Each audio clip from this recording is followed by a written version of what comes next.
Ja ku jemi rikthyer në studio, do t'i themi mirëmëngjes profesor Skënder Gjinushit, kryetari i Partisë Social-Demokrate të Shqipërisë. Mirëmëngjes mirë se erdhe. Faleminderit që e pranove ftesën. A jemi në krizë politike? Tani sigurisht që ka një krizë. Është një krizë artificiale sepse jemi në kushtet kur një parti në emër të opozitës kërkon me çdo kusht të bëj kushtet e saj për zgjedhjet. Është një kërkesë e pazakont, sepse dihet që zgjedhjet bëhen për ndryshimin e qeverisë, pra ky është qëllimi kryesor për rotacionin, ndërsa opozita sot thotë që ai ndryshon një qeverinë, pastaj hym në zgjedhje. Çka do thotë, nuk është vetëm një gjest i thjesht, siç duan ta paraqisin disa, që në emër të vendit, në emër të paqes e tjerë, por kuptohet që kërkesa është që kjo qeveri se meriton, me këtë qeveri syet në zgjedhje, me këtë qeveri kjo është e dështuar, e korruptuar. Pra shkurt muhabeti, opozita kërkon që Partia Socialiste ose shumica e tyre e humbur në zgjedhje, të pranoj dështimin, të pranoj humbjen dhe pastaj të bëhet gara. Është e qartë që këtë s'ta pranon kurkush, pra kur sfidon kampionin, nuk i thu dorëzoj një titullin, pastaj hajde të sfidoj.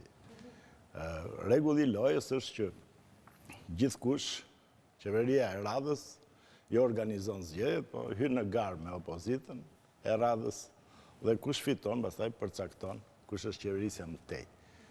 Këto u thanë shumë qartë dhe nga ministri i jashtëm gjerman, dhe sigurisht pati një çorodit dhe tregon që politika jon ka hyrë në një amulli, ajo pjesa opozitare veçanërisht, sepse fillojnë tani komentojnë dhe deklaratat e tija, kur ato janë qëndrime, janë parimet të BE-s. Pra nuk është se mbajti janë, s'mbajti janë. Apo ishte qëndrim personal? Jo, po ishte social-demokrat, apo ishte kur absolutisht njerëz pari para ministrit gjerman ka fol vetë institucioni. Dhe institucioni është BE-ja, pra dhe që është fol dhe nga Mogherini dhe nga Han. Biles Han, po të mbani mend, ka qenë ai që pas letrës cilit u fshes fundi Lulzim Basha, kur shpëtoi Shqipërinë nga shkelje sovranitetit prej OMN-s. Pra dhe e dyta që shohin se si e lidhi artificialisht opozita këtë kërkesë të saj në antikorrupsion me blokimin e reformës antikorrupsion. Pra këtë i blokon një reformë antikorrupsion, të mbështetur në ndërkombëtare, të nisur 4 vjet më parë, të zvarritur e të cfilitur, dhe në ana tjetër flet që qëllimi ju kryesor është çrrënjosja e kanabizimit, e korrupsionit, pra këtu ka një kontradikt qartë fare. Nuk është argument kur që thuash me qeveri teknike bëhet vettingu, nëse vettingun e drejtokan qeverit, atëra i s'është më vettingu. Por aktualisht kemi një bojkot të parlamentit nga opozita dhe mos funksionim, le të themi, dhe kjo u pa edhe në ngritjen e komisioneve ad hoc javën e kaluar dhe këtë javë. Sa e pengon procesin normal? Absolutisht, sigurisht që e pengon, sepse pas letrës së Anit, këtu imponu një formulë. Një formulë që është gjysmë në Ulandi. Pra, opozita që vërtet sot në Ulandë, në fakt nuk i zbatoj as në Ulandin, as Hanin. Sepse në Ulandë hyri si kompromis i çasteve të fundit, ku i kërkoi PS-s të lëshonte të vettingu proporcionalitetin. Pra, na parimi proporcional që shpreh që është i mirë njohur dhe që është e drejta bazë dhe e mbështetur të 88 e famshme, që Lul Basha i kishte si referent të 88-ën, i thanë që mirë, të vettingu lëshoj 6-6, komisionit jenë paritet, ose 3-3, 6-6, dhe këta duhet lëshojnë rolin vendimtar të OMN-s, pra të pranojnë. Pëtë se pranoj rolin vendimtar. Këta e lëshuan? Atër këta e lëshuan. Dhe këta e bënë, është një pazar, fakt i shëmtut, sepse është shkosh blesh një shtëpi, bjesh dakord, thua, kjo bën 50.000 euro, na mallin. Pastaj bësh pishmën, thua, jo mallin s'ta jap. Po lekët do t'i mbajt. Dhe pikrisht mbeti lëshimi PS-s ngeli, lëshimi PD-s nuk u bë. Dhe u votua lëshimi? Dhe u votu pikrisht. Dhe megjithatë servir pastaj që suksesi i madh që u arrit konsensus. Sepse ndryshe reforma do përfundohen në për gjykatë. Pas konsensusit, Vu gjykata. vu gjykata. Dhe pas gjykatave, edhe kur e rëzoj dhe gjykata, blokohet kuvëndi. Dhe pikrisht këtë skuptojnë që si e listi tani zgjedhjet, si i lidh me blokimin e reformës. Sepse një opozit, ose më sakt, opozitat janë më të interesuarat për reformat në drejtësi. Dhe reforma në tërsi. Veçanërisht një reform ku ke jo një arbitër, po këtu vetëm do në reforma në drejtësi është arbitruar, monitoruar e tjera. Por ndërkohë, kemi një problem me zgjedhjet, sepse data 18 qershor është shumë afër. Tani krizat tona janë dhe të ngatruara dhe të thjeshta, sepse kjo është krizë me një kërkesë. Dhe kur është me një kërkesë, o pranohet, o s'pranohet. Prandaj është dhe kjo budallëku i debatit, jo që u tregu i një anshëm, i dy anshëm ministri, kësi të kesh dy anë. Sepse i thot, o qeveri teknike, o s'ka zgjedhje. Atëhere, jo vetë ministri Gjerman, po të tërë ndërkombëtarë thonë, këtë kërkesë ne nuk e kuptoj. Sepse kështu pastaj çdo opozit para zgjedhjeve thot i këti, pastaj hym në zgjedhje. Dhe po fut ky rregull, ky s'është rregull, është përplasje, shacarim, dhe mjafton themi kaq, mund të bëj kjo me Sali Berishën. Ti thoshe i këti, pastaj hym në zgjedhje. Duhet ta mendoje. As bëhet fjalë. Edhe pas zgjedhjet të 96-ës, në zgjedhjet lokale të 96-ës, ne kemi hyrë po me atë qeveri, që ishin të mirënjohura, manipulim totali zgjedhje, pa hyrë pastaj që ke hyrë me zgjedhjen me qeverinë e 21 janarit, vetë Lulzim Basha pas vrasjes 21 janarit, madje ka kandiduar si ish ministri i brendshëm, dhe nuk është shtruar asnjëherë që jo duhet ikë një qeveria. Kur jashtë mos besuese për zgjedhjen qeveri që vërret opozitën, se 21 janar u hap zjarr mbi opozitën. Domthon pastaj se kë zuri plumbi, ai ishte sipas fatit. Pra nuk dhe aty kanë qenë jo vetëm opozitë, po gjithë drejtuesit e opozitës. Ndryshe na çfarë thuhet. Kështu që ky parim nuk ekziston, ose ky rregull loje. Megjithatë pse u bë? Atëherë ka dy lexime. Sepse s'ka lëvizje politike që s'bëhet për nxjerr përfitim politik. Pra është budallëk, është përfitim, kërkon të përfitosh. Te ishte shumë e qartë që leximi i parë ishte që PD-ja duke shpresuar në çarjet koalicionit të majt, duke shpresuar hapur te LSI-ja, pik. Ish aleati. Pa, tentoj pikrisht që të godas Partinë Socialiste para zgjedhjeve. Dhe sigurisht, nëse do e realizonte, është lëvizje zgjuar. Pra, nëse ti arrin ta godasësh qeverinë para zgjedhjeve, ta qash, atëherë sigurisht sepse dobëson PS-n, e demotivon partinë më të madhe dhe fiton ti pikë politike, sepse duke u imponuar në qeveri teknike, hyn ti fitues pastaj. Biles dihet në tërë botën që sa herë bën qeveri teknike, zgjedhjet e radhës i fiton opozita. Pra, si rregull, sepse do thotë që kriza është edhe impakti tek njerëzit që ti e pranon që ke dështuar. U pranoj që dështoj, sepse kalon qeveri teknike, se pranon që ti s'qeveris do të bë. Ti vetë se mban do të bë. Siç ka ndodhur në 91-shin dhe në 97-ën Shqipërisë, po hyn detaj. Kështu që les na kemi qenë tifoz qeverive teknike kur ja kanë qenë domosdosh. Dhe absolutisht që atë e kërkon biles si rregull majoranca se e sheh që nuk menaxhon dot situatën deri në zgjedhje. Kështu që kjo u konsumu. Pra, varianti i parë që hajde, kemi mundësinë ta rrëzojmë qeverinë, kemi mundësinë ta dobësojmë, kemi mundësi pra ta çojmë humse PS-n, sepse LSI-ja bëri atë lëvizje që bëri, por sigurisht që s'mund të shkoj tek PD-ja, sepse PD-LSI u humbi në zgjedhjet. Në çdo rast nuk ka llogari që të dalë fituese PD-LSI.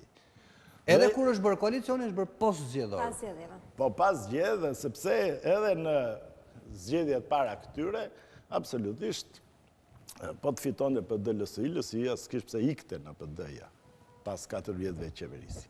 Por ishte i qartë që ai koalicion, ai grupim humbte. Dhe dihet shumë mirë që shumicën e votave në Shqipëri kontrollon e majt. Dhe po s'more një cop të smajtës, nuk fiton dot e djathta. Ose duhet këtë fiksësh përçarja e votave të smajtës që pra duhet të qash të majtën që të fitoj e djathta. Kjo është e mirënjohur tashmë tek ne Dhe rrjedhimisht, sepse dhe 2005-2009, me vota ka fitu e Majta, ka qeverisë e djathta.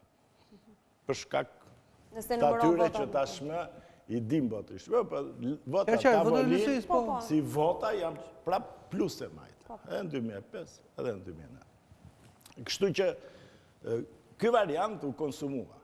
Dhe në fund, pëse e rezistoj, Zoti Rama spranoj të largohet në çdo lloj, si thush, argumenti dhe absolutisht me drejtën që jam i ligjshëm, mi qo me vot o me emocion. Por çfarë do të ndodhë? Do të shtrohet në 18 pra ky variant tani shtrohet çfarë është në tej PD-n që të vazhdoj këtë lojë. Sigurisht që arsye të brendshme s'ka më.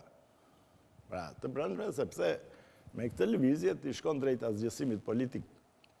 Qofse shkon deri në fund që unë nuk hy në zgjedhje pa ik qeveria. Qeveria sikën, se thot qeverit ikin me zgjedhje dhe shumë e thjesht.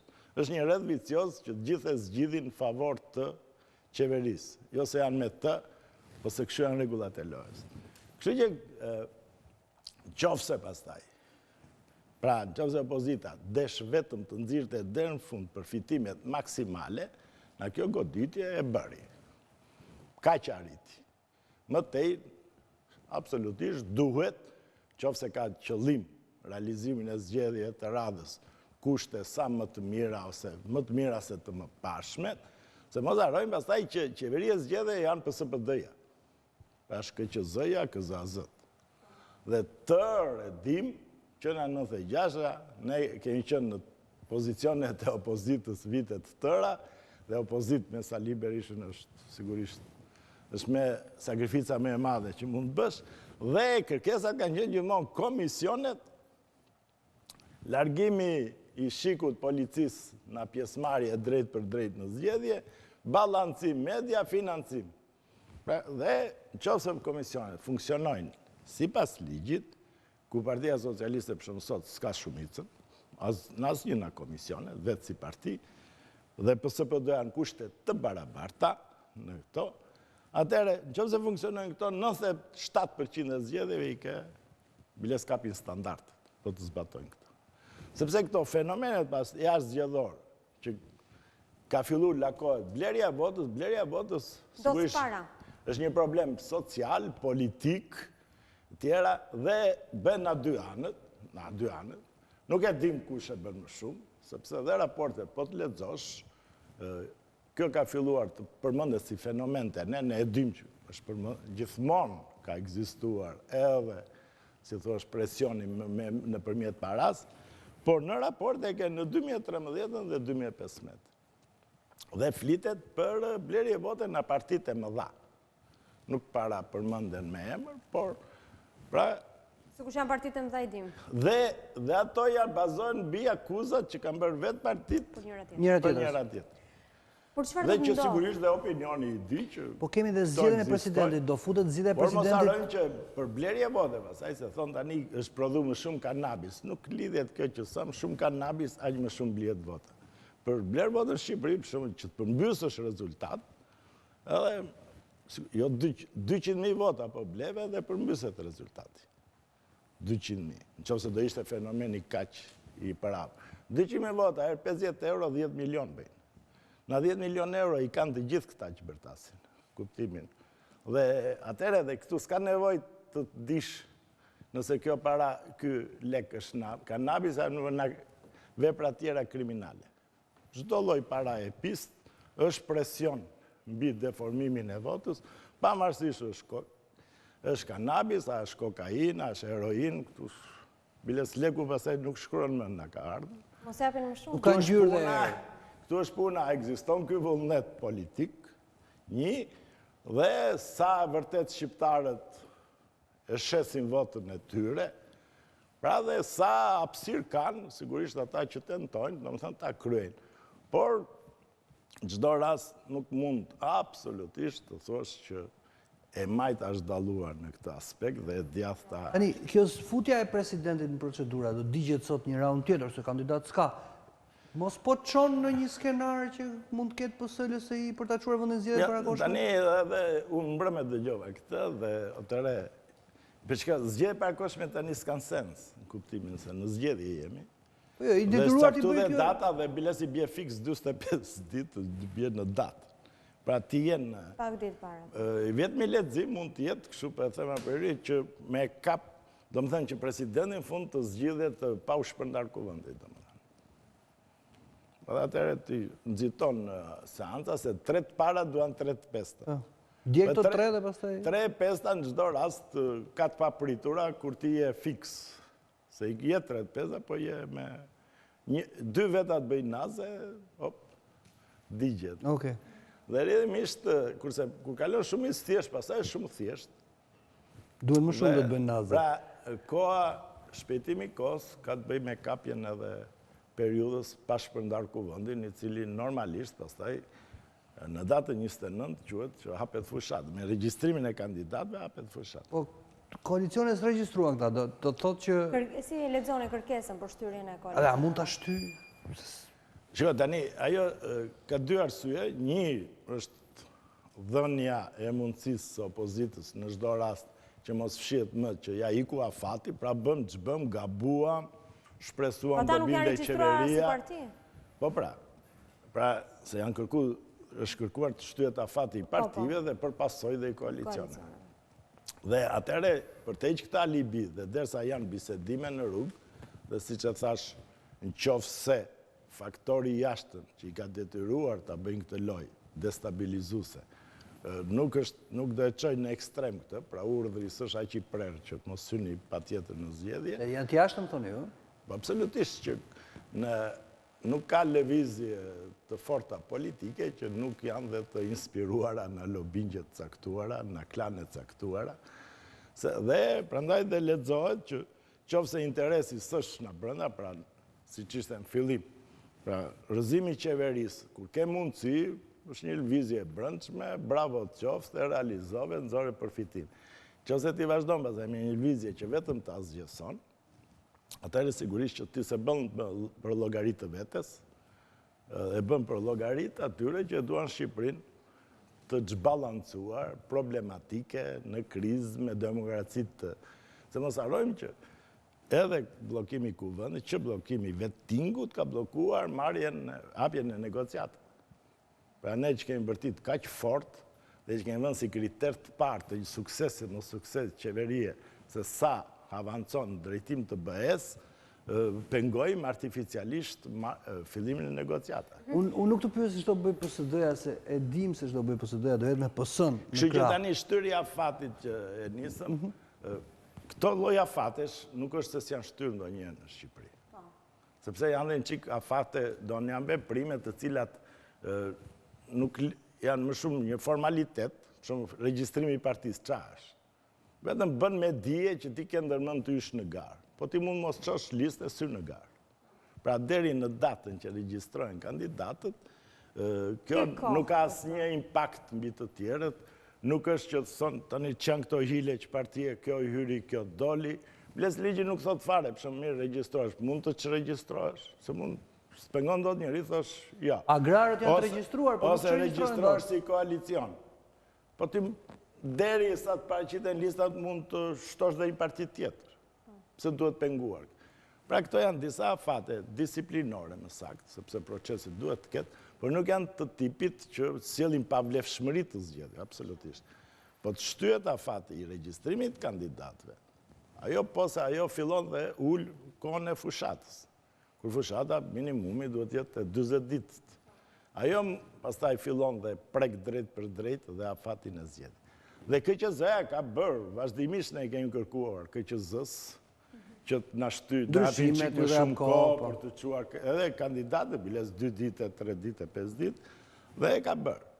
Nuk është në një pamarësisht që formalisht ke një shkelje ligji, po një rivendosje në afat, në institucioni, për afate të karakterit disiplinor, që vetëm disiplinojnë procesin, po nuk kanë bëjnë me. Nga nuhatja jote, do ketë koalicion LSI-PS para zgjedhor? Tani është e qartë që në qoftë se deri në fund PD-ja syn, atëherë s'ka më sens koalicionet, kuptimin. Të bëhet garë, partit në të jenë të gjitha partitë? Ato që hynë, do hynë sigurisht dhe me grupime, sepse, por në tërsi, sidomos për SLS-i, s'kam ndonjë sens që të jenë bashkë. PSD-ja do të jetë në koalicion me PS? Ne do jemi dhe jemi në koalicion me PS. Po kjo si e luj në mullirin tuaj? Ju favorizon mos qënja e LSI-s në koalicion? Shko, atje ku ne luftojmë, marim mandate, marim si me si pa. Do nuk është sepse vetë sistemi është i tillë që në fundit mandatin e merë me votat e tua në aspektin që kur je brenda një koalicioni, po kape mbi 5.000 vota në një qark caktuar, e merë një mandat. Edhe ndaq të ketë dhe partit të tretë, ndaq të ketë dhe të katërt, do nënë, ajo mund të vështishtoj pak në teren, se gjithmonë i merë njëri tjetër, po dhe po dolin vete, prapë në vota mund të biles këto që dalin vete, pasaj kërkojnë marrin më shumë, se u duen më shumë vota.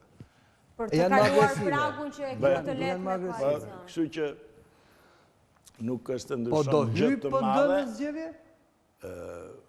E them dhe njerë, pra, sepse ndryshe Lulzim Basha rezikon që ose Saliu PD-n nga Parti Demokratike e bëri partia ish demokratike, kërë rezikon të bëj ish partia demokratike. Pra, mos hyrja në zgjedhje është asgjësim politik, deri në asgjësim edhe lobingjeve që mund të kenë shtyrt kryej këta akt, nuk i duhet i asgjësuar. Sepse pastaj s'do ketë në rol. Pra dhe nuk është në një, se s'nodhin çudirat më dha, çudit si thënë, çudia më e madhe zgjatë 3 ditë, pra dhe rrjedhimisht opozita zvendësohet shpejt, partish opozitar në Shqipëri ka shumë ke FRD-n, ke partit tjera, që janë madje edhe që i kanë origjinë në PD-ja, dhe mos harrojmë dhe një gjë tjetër që mbahet e fshet, domethënë, se pse PD-ja ka zbritë e çadra, se po të shkojnë Seli çan. Pra, Lulzim Basha ka probleme dhe të shkojnë Seli, sepse ka shumë figurat partisë që janë kundër kësaj, dhe e kanë shprehur. Por dhe media nuk e i bën shumë jehona kësaj zhurme, sepse figurat edhe që Josefina Topalli e me radhë, janë shprehur që vetëm bojkot s'mund të bësh. Pra nuk mund të... Edhe në 96-ën që flitet që bojkotuam ne, donën, që gënjen Berisha, s'është kështu. Në 96-ën u rrëmbyen komisionet me ligj.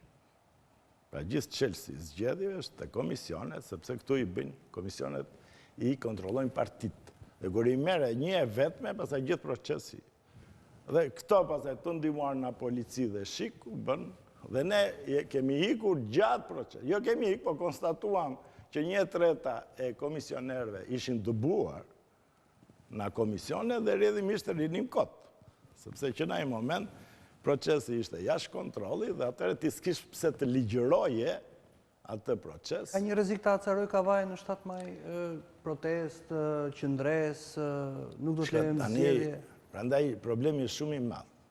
Se mirë, opozita thot nuk njoh këtë qeveri në thojza. Sado që nuk është argument që një opozit thot se pëlqej qeverinë. Në demokraci, kur opozita s'pëlqen qeverinë, kjo është baza e demokracisë.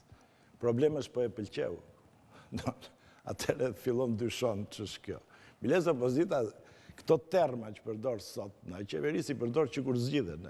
Që në fushat, themi, po votuat këta të krimit, korupcionit, të drogës e mera. Kështu që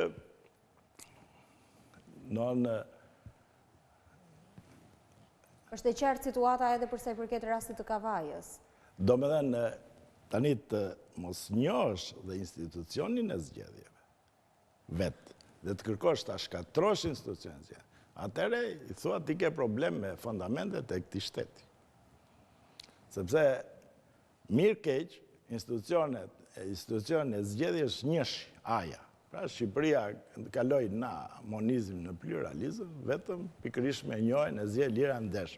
U goditën rënë në 96-ën, kanë filluar të është rivendosur ky institucion që në 96-a e këtej, me problemet e veta, por në fundi vullneti është shprehur. Themi që duan zgjedhje më të mira se sa ato që kaluam. zgjedhjet kanë qenë të pranueshme, se mos harrojmë një gjë tjetër. Që ndërkombëtarë jo vetëm i monitorojnë zgjedhjet, dhe monitorimi konsiston edhe në kapjen e standarde, por megjithatë konsiston nëse përputhet vullneti real me votën e shprehur. Dhe mjafton të kontrollosh për shembull 20-30 qendra dhe të shohësh nëse ky rezultat përputhet me nacionalin, atëherë ti thua që zgjedhjet kanë vajtur në drejtimin e dur. Por janë dhe sondazhet. Tani mirë blerje e votës, atëherë bëjmë 3-4 sondazhe të pavarura dhe nëse opozita del fituese.